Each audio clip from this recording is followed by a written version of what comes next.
The railway has been intrinsically linked to the story of Rookwood Cemetery. The first New South Wales railway line opened with great celebration in 1855.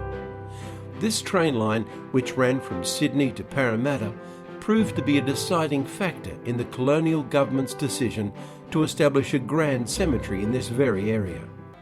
The Rookwood Mortuary train, a branch of the Sydney to Parramatta line, commenced with the consecration of the new cemetery 150 years ago in 1867.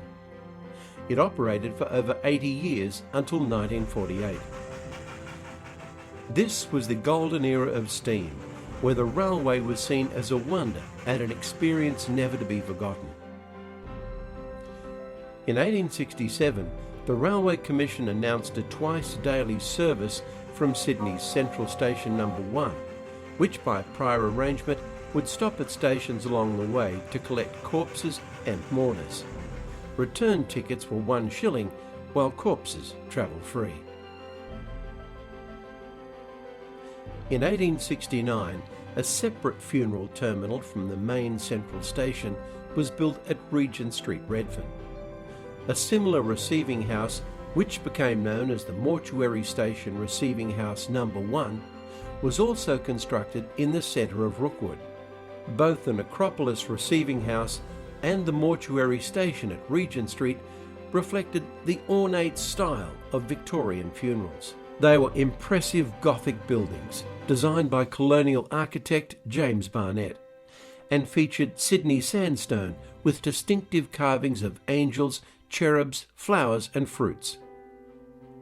The mortuary train was identified with the sign "Funeral" on the front of the loco, and the hearse carriages were attached to its rear. Rookwood covers an extremely large landscaped area, and 4 stations were eventually constructed on site. Mortuary Station Receiving House No. 1 was the main stop and the most ornate building. It had a bell which sounded out across the cemetery 30 minutes prior to the return trip to Sydney. The last trains that ran funeral processions all but ceased in the 1930s, due to the growing popularity of motor vehicles. Following this, trains to Rookwood were only used for visitors on Sundays and Mother's Day. On the 3rd of April 1948, the mortuary train service was officially terminated. The spur was recorded as closed on the 29th of December 1948. From 1952, Rookwood's Mortuary Station No. 1 fell into disrepair. In 1957, the Reverend Mr. Buckle was looking for a new place of worship for his congregation in Canberra. In a revolutionary move, he purchased the station, which was subsequently dismantled stone by stone and transported to Canberra in 83 semi-trailers, where it was converted into the All Saints Church of England in Ainslie.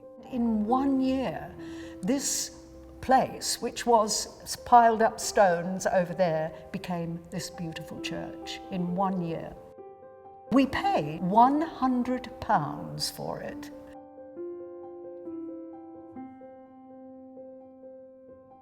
Of particular interest is this arch, which was called the Angel Arch when this building was in Rookwood, and the Angel Arch was up the other end because all the trains steamed through under the Angel Arch right up until they came to a halt about here, where the columns end.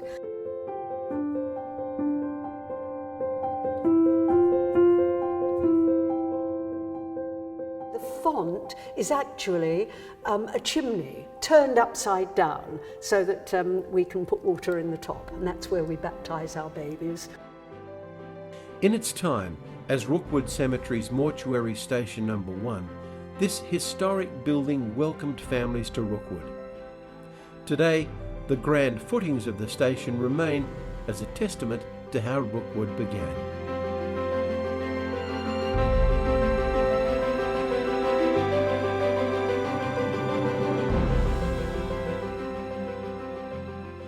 The journey to Rookwood via the mortuary train was literally the last journey for many passengers, and the railway was a fitting partner to the Grand Rookwood Cemetery.